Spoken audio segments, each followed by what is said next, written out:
Hi viewers, welcome to our channel. ప్రస్తుతం మనతో పాటు ఇమ్మంది రామారావు గారు సీనియర్ జర్నలిస్ట్ ఉన్నారు. వారితో ఒకసారి మాట్లాడదాం. సార్ నమస్కారం. సార్ నమస్తే అండి.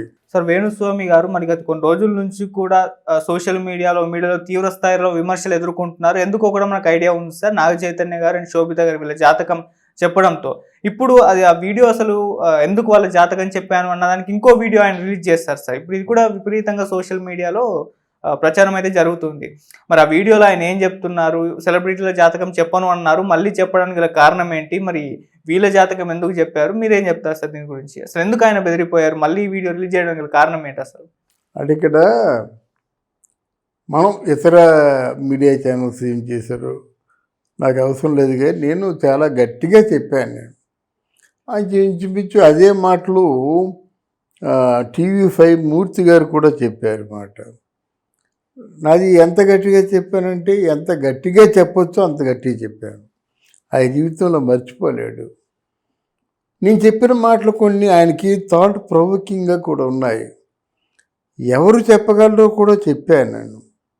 సిద్ధత్వం అంటే ఏంటో చెప్పాను నేను. అష్టమ సిద్ధులు అంటే ఏమిటో చెప్పాను. జ్యోతిష్యం ఎక్కడి నుంచి ఉందో చెప్పాను నేను. కనుక ఇవన్నీ ఆయనకి బాగా తలకెక్కిన విషయాలే.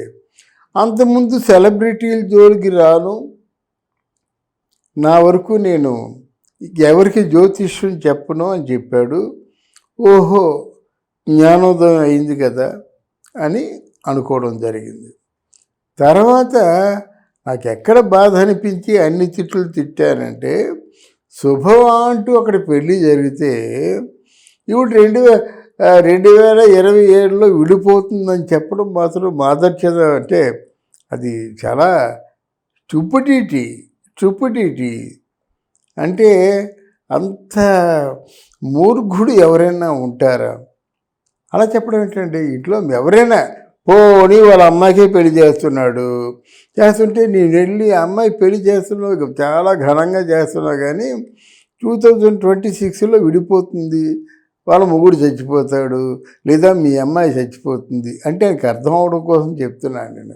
అంటే ఆయన ఎలా ఫీల్ అవుతాడంటే, అందువల్ల ఆయన ముందైనా సరే సెలబ్రిటీల జ్యోతిష్యం చెప్పకుండా ఉంటే బాగుంటుంది. జ్యోతిష్యం చెప్పగలిగినట్టయితే దానికి జ్యోతిష్ శాస్త్రం ఆయనకి బాగా తెలిసి ఉండాలి.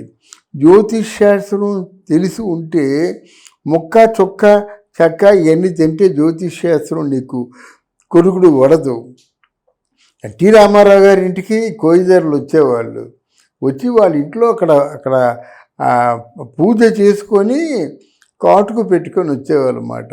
నల్లటి కాటుక ఏం చేస్తుందంటే, వాళ్ళకి కనిపిస్తుంది జరిగింది, జరగబోయేది, జరుగుతుంది, మూడు కనిపిస్తాయి. దాన్నే సిక్స్త్ సెన్స్ అంటారు. తర్వాత ఏంటంటే, వాళ్ళు అమ్మవారికి బాగా ప్రధానంగా గంగమ్మ తల్లికి మత్స్యకారులు ఎలాగైతే ఎంత సుదీర్ఘమైన ఎంత విశ్వసనీయత ఉంటుందో, అడవి తల్లికి అంత విశ్వసనీయతతో ఉంటారు. అమ్మ నిన్ను పూజిస్తుకుంటున్నాను, నిన్నే నమ్ముకుంటున్నాను, నా వాక్కు పలికించు అది చెప్పడం, వెళ్ళినప్పుడు నా వాక్కు పలికించు అని వాళ్ళు అనుకుంటారు. ఈ వాక్కు పలికించమని పోతన మహాత్ముడు కూడా చెప్పాడు మాట. తల్లి నిన్ను దలంచి పుస్తకం చేత మూనితి, నీవు నా యందు ఉండి నిత్యము శోభిల్లు, నాదు వాక్కు సంప్రీతిన్ జగన్మోహిని, పుల్లాబ్జాక్షి సరస్వతి భగవతి పూర్ణేందు బింబానన అని అది పోతన మాచుడు చెప్పాడు. అది సరస్వతి అందరూ చిన్నప్పుడు చదువుకుంది. నాదు వాక్కు సంప్రీతిన్, అదే దాన్నే మధు విద్య అని భగవద్గీతలో కృష్ణుడు కూడా చెప్పాడు. కృష్ణుడు ఫాలో అవుతున్నది మధు విద్య అంటే ప్రియవచనాలు. ఆయన ఎవరితో మాట్లాడినప్పుడు కూడా మాటలు రుచిగా ఉంటాయి. అది అలా కోరుకోరు. కానీ ఇదేమిటండి, నేను క్లబ్బులకి వెళ్తాను, మందు తాగుతాను, అమ్మాయిలతో ఉంటాను, ఎంజాయ్ చేస్తానంటే ఈయన వాక్యం ఎలా ఫలిస్తుందండి? జనాలు మోసం చేసినట్టు కాదు. ఆయన బయట ఎలాగంటే తిరగనివ్వాలి, ఎత్తి పారేయద్దు, వెళ్ళి జైల్లోనూ ఒకటి పారేస్తే మిగతా వాళ్ళకి బుద్ధి వస్తుంది. రైట్ 2024 4 వెళ్ళి 5 వచ్చేస్తుంది అప్పుడే. ఇప్పుడు కూడా ఇలాంటి అనామకుల తాలూకు మాటలు నమ్మడం, గవ్వలు, చిలక ప్రశ్నలు, సోది, ఇవన్నీ అంటే నమ్మడం నేటి యూత్, నేటి సమాజంలో ఎంత అంటే ప్రాణభయం చోటు చేసుకుందో, ఎంత అభద్రతా భావం చోటు చేసుకుందో మనం అర్థం చేసుకోవాలి. వాటిని నమ్మడం నాన్ సెన్స్, అంతా నీ చేతుల్లో ఉంది.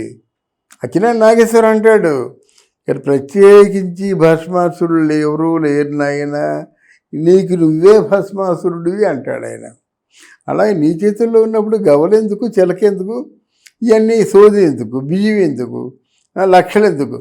అలాంటి వాడికి తగిన బుద్ధి చెప్పాలని ఇంకో మారు చెప్తున్నాను నేను. అలాంటి వాడు జ్యోతిషాలు చెప్పకూడదు. వాళ్ళు డబ్బులు లేకపోతే ఎవరిని అడిగితే ఇస్తారు, అయ్యా నాకు తిండికి జరగటం లేదు అంటే ఇస్తారు. ఒకవేళ నక్షత్రాలను బట్టి జ్యోతిష్యం అంటే కట్టడం తెలిసినట్టయితే నక్షత్రాలు బట్టి, అంటే నక్షత్రాలు ఎవరికి టైము బట్టి జ్యోతిష్యాలు కరెక్ట్గా ఉండవు. నక్షత్రం, ఘడియలు, విఘడియలు కూడా ఉంటాయన్నమాట. కొంతమంది దేదీప్యమానంగా చేస్తారు, అలాంటి వాళ్ళు పర్వాలేదు. కానీ వీళ్ళు అందువల్ల ఆయన చెప్పిన మాటకి కట్టుబడి ఉంటే మంచిదే, లేకపోతే మనమే పూర్తిగా ఉతికి ఆరేస్తాం ఆయనకి. అంటే అప్పుడు అనౌన్స్ చేస్తారు ఎటువంటి సెలబ్రిటీలు పొలిటికల్ గా చెప్పను అని చెప్పేసి, మరి ఇదెందుకు చెప్పాల్సి వచ్చింది? ఇక మీదట మరి అంటాడు కదా, అంతకుముందు సమంత నాగ చైతన్య గురించి చెప్పాను, చెప్పినట్టే జరిగింది అని చెప్పింది జరిగింది ఒకటే తలపోస్తున్నాడు. కానీ మరి నీకు బాహుబలి తర్వాత మన ప్రభాస్ పూర్తిగా కష్టాల పాలైపోతాడు, ఆర్థికంగా నష్టపోతాడు, ఆరోగ్యం నష్టపోతుందని చెప్పావు కదా నువ్వు. మరి కలికి ఎందుకు వచ్చింది, సాహో ఎందుకు వచ్చింది, సలార్ ఎందుకు వచ్చిందండి? నీ మాటలు నిజమని పోనీ నీకేం అనిపిస్తున్నాయా? నువ్వు చెప్పిన జాతకాల్లో ఎవరికి జరిగింది? ఆ సమంత చైతు జరిగింది. నువ్వు జరిగిందంటే దానికి ఎన్ని లక్షల మంది, ఎన్ని కోట్ల మంది వ్యతిరేకంగా ఉన్నారో తెలుసా? ఈరోజు శోభితిని పెళ్లి చేసుకున్నప్పుడు కూడా సమంత తాలూకు భక్తులు జీర్ణించుకోలేకపోతున్నారు. నువ్వు చెప్పింది జరిగిందంటే అదొకటి జరిగింది, మిగతా అన్ని ఫెయిల్యూరే కదా.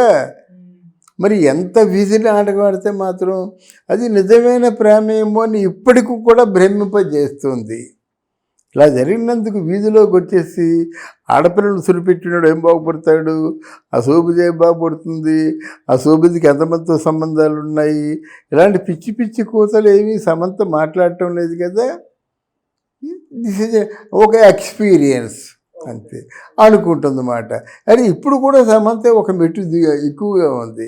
ఇంతకుముందు సమంతలు అనేవాళ్ళు, కానీ ఇప్పుడు అందరూ చైతన్యనే ట్రోల్ చేస్తున్నారు. తప్పదు, భరించాలి. ప్రజాభిష్టాన్ని మించింది ఏమి లేదు కదండి. కాకిపిల్ల కాకి ముద్దు కావచ్చు, కానీ మీరు జనవంతం తిరగబడతారు, తిరగబడి వాళ్ళు తోచిన విధంగా ట్రోల్ చేస్తుంటారు, కొంతకాలం భరించారు.